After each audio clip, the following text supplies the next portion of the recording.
Hola y bienvenidos de nuevo a El Rollo Criminal.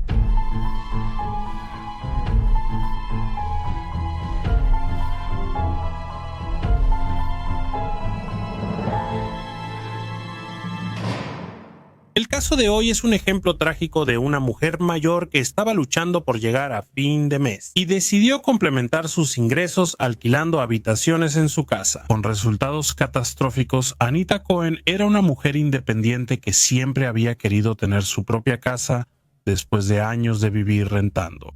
Se casó y divorció joven y tuvo un hijo llamado Esteban, con quien tenía una relación muy cercana. A principios de los años 2000 tenía su propio negocio, reclutando enfermeras para hospitales, y en 2002, a la edad de 52 años, finalmente logró su sueño de tener su propia casa. Después de visitar Palm Springs por sugerencia de una amiga, se enamoró del lugar y compró una casa de 3 habitaciones en una calle cerrada llamada Heritage Court, en Cathedral City, ubicada justo al este de Palm Springs, en el valle de Coachella. El área era una ciudad desértica de clase trabajadora, bastante tranquila y relativamente segura. Su hijo y su nuera, Esteban y Cindy Sturt, vivían aproximadamente a 3 horas de distancia en San Diego, pero los 3 mantenían una relación cercana y hablaban regularmente por teléfono. Cuando Anita tenía poco más de 60 años, tuvo que cerrar su negocio y luego tuvo que encontrar una forma alternativa de ganar dinero y pagar sus cuentas. Consiguió un trabajo de medio tiempo en la farmacia Walgreens, pero esto no le pagaba lo suficiente para cubrir sus gastos. Pidió un préstamo usando el valor de su auto para pagar sus cuentas, pero esto solo fue una solución a corto plazo. Vivir en el desierto significaba que sus costos de servicios eran extremadamente altos, y no es raro que las personas renten sus habitaciones libres para complementar sus ingresos. Anita amaba su casa y necesitaba encontrar una manera de conservarla. Así que decidió poner un anuncio en Craigslist para atraer inquilinos para sus 2 habitaciones libres. El anuncio proporcionaba los detalles de la casa: tranquila, residencial, en una calle cerrada, casa privada con comodidades como alberca y spa, patio trasero privado, entrada privada, habitación privada de lujo completamente amueblada, televisión por cable, internet de alta velocidad disponible y uso de un garaje para 2 autos. Y luego agregó que preferiría una chica o chico soltero, adecuado para estudiante o ejecutivo. Y luego concluyó con el precio por mes. Ese ingreso tendría que ser verificable con antecedentes y revisión de crédito completado. En realidad, esto no sucedió. Cuando las personas preguntaban por los cuartos, si tenían la renta y el depósito, ella les permitía mudarse sin hacer ninguna revisión adicional.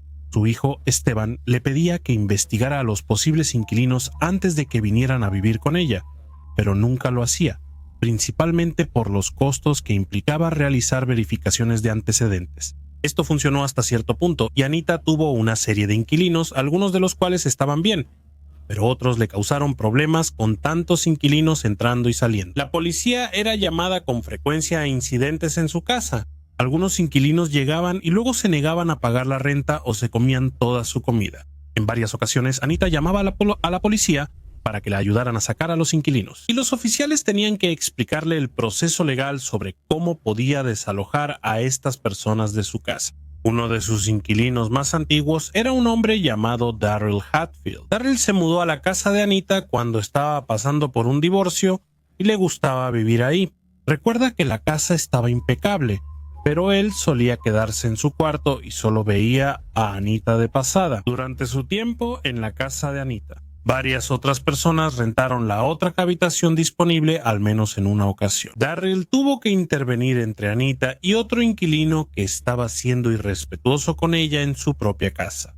Aproximadamente 2 años después de que Darryl se mudó, Anita le presentó a otro nuevo inquilino, Scott Pettigrew. Anita había conocido a Scott, de 50 años, en el trabajo, y de inmediato entablaron una buena amistad. La primera impresión de Darryl fue que Scott era un hombre gay, educado y de aspecto pulcro. Darryl estaba contento de que Scott se mudara a la casa, ya que sentía que, como amigo de Anita, era bienvenido. Ya no habría más problemas con otros inquilinos y sus condiciones de vida mejorarían drásticamente.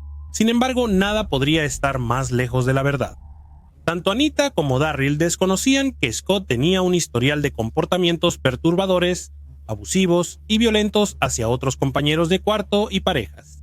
Scott se comportó de manera extraña, casi desde el momento en que se mudó. Entraba al cuarto de Darryl mientras él dormía, aterrorizaba a los gatos de Darryl e incluso logró convencer a Anita de que Darryl lo había estado grabando en secreto en el baño y también robando cosas de la casa. Scott era encantador con Anita y ella confiaba en él, y la relación entre ella y Darryl se deterioró muy rápido. En un momento, Scott dejó vómito y heces en la bañera y volvió hasta culpar a Darryl por esto. Anita se puso del lado de Scott.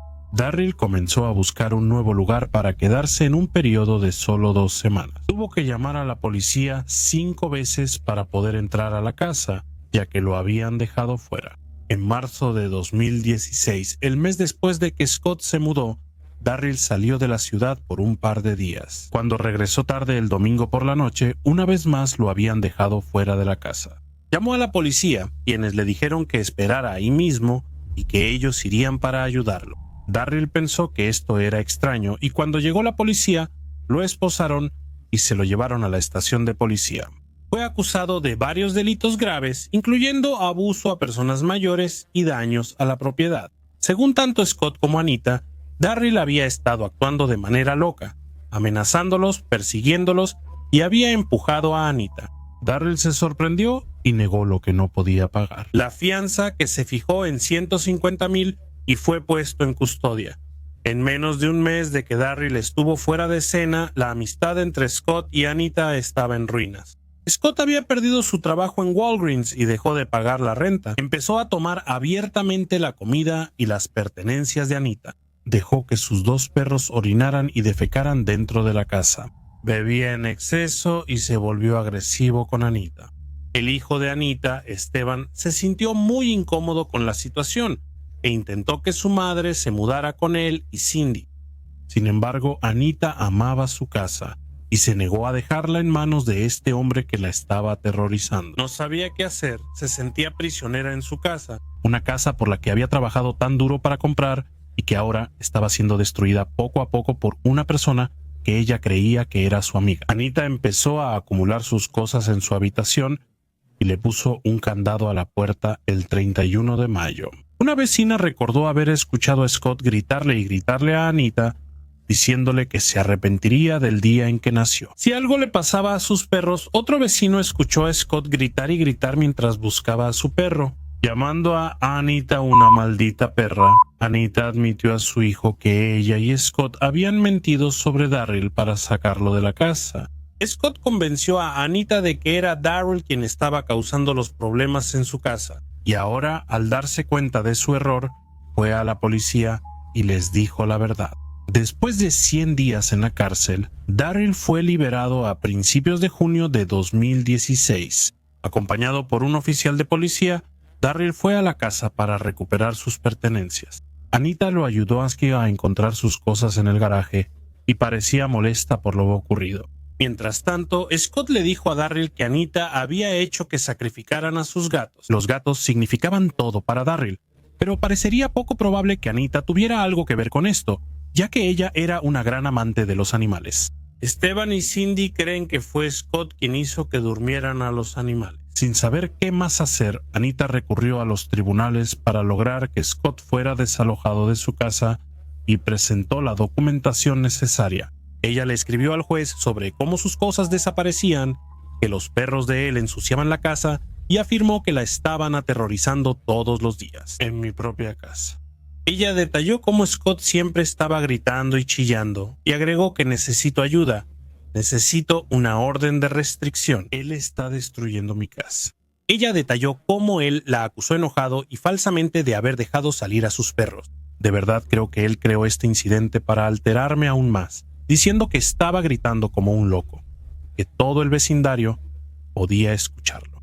Scott está iniciando esto para mantenerme en constante miedo de él y de lo que hará la próxima vez. No la quiero la próxima vez. Ella explicó que él no pagó la renta tras el primer mes y siempre dejaba la casa desordenada.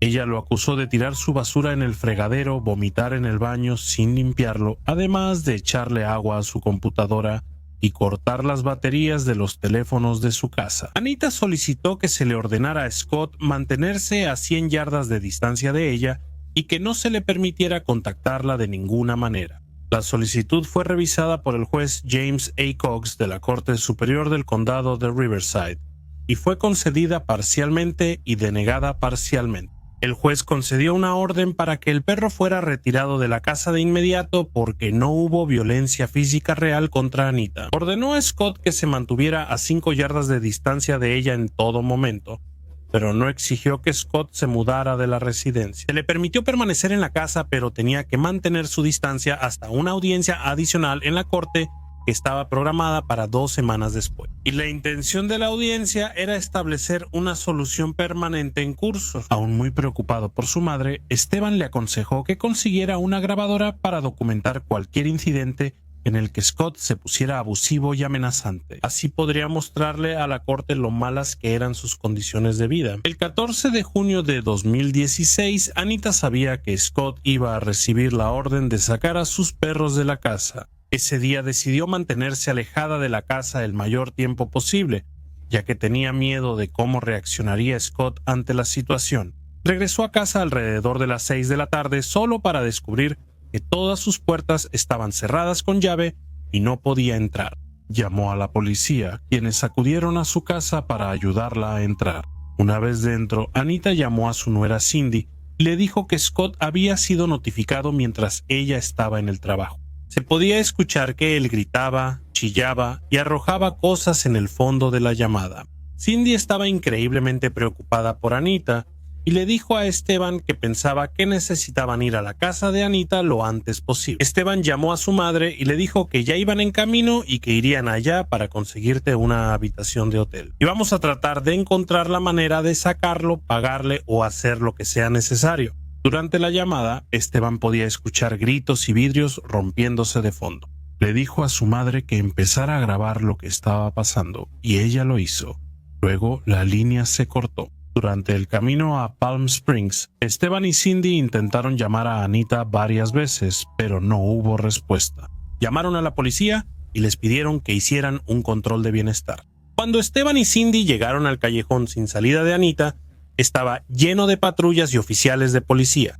Cuando llegaron a la casa y preguntaron, les informaron que Anita estaba muerta. La policía había llegado un poco antes para realizar el control de bienestar, y cuando tocaron la puerta de la casa de Anita, no hubo respuesta. El oficial Daniel Ames, quien había estado en la casa solo unas horas antes para ayudar a Anita a entrar, miró por la ventana. Adentro pudo ver un jarrón y una maceta rotos en el suelo, y perros ladrando corriendo por ahí. Se solicitó una segunda unidad de policía y cuando llegaron los oficiales se dirigieron a la parte trasera de la casa. La reja tenía candado, así que saltaron la pared y entraron al jardín trasero. El cuerpo de Anita estaba flotando en su alberca. La sacaron del agua, pero ya era demasiado tarde para salvarla. Los oficiales entraron a asegurar la casa y encontraron a Scott acostado desnudo en posición fetal sobre su cama. Tenía varias marcas rojas elevadas de rasguños en el cuerpo. Se estableció que Anita había sufrido múltiples lesiones.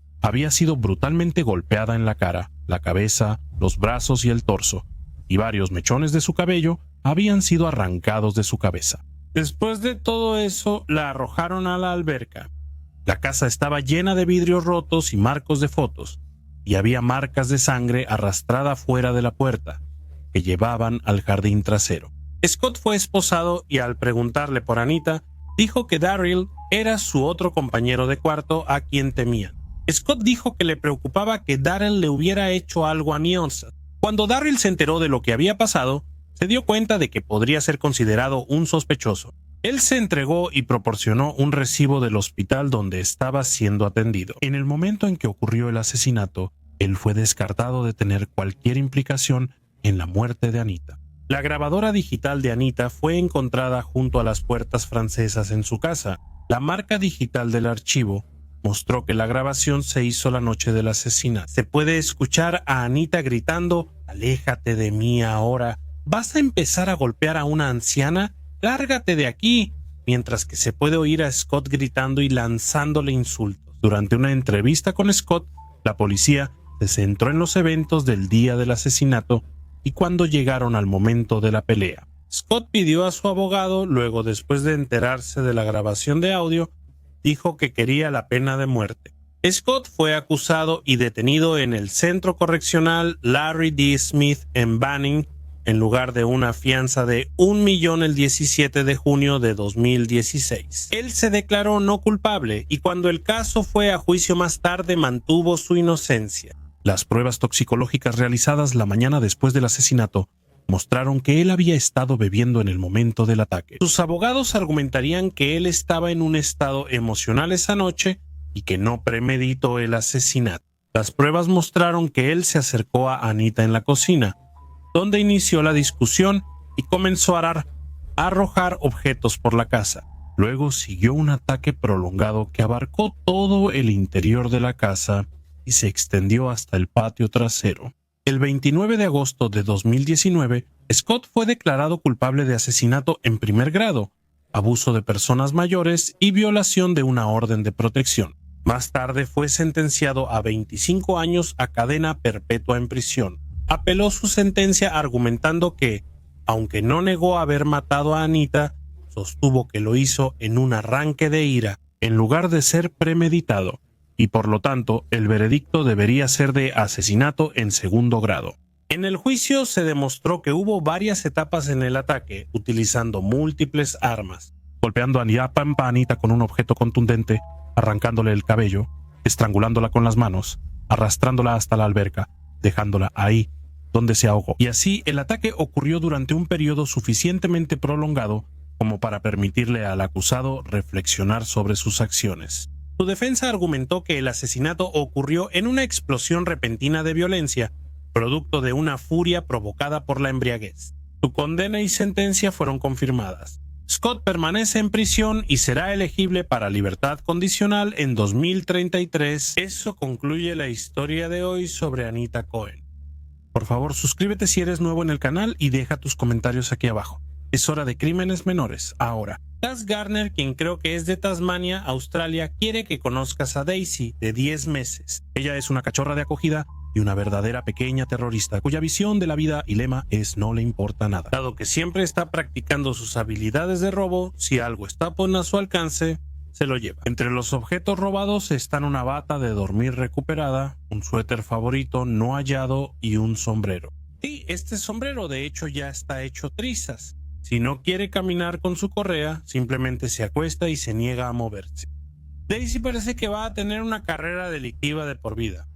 Taz Garner dice que será todo un desafío para sus nuevos dueños si es que alguna vez la adoptan. Taz, muchas gracias por enviar las fotos de Daisy. Es una estrella. Muchas gracias por escuchar The Crime Reel. Cuídense. Adiós. Esta historia aparece en la temporada 2, episodio 2 de Netflix Worst Roommate Ever, Housemate from Hell. Adiós.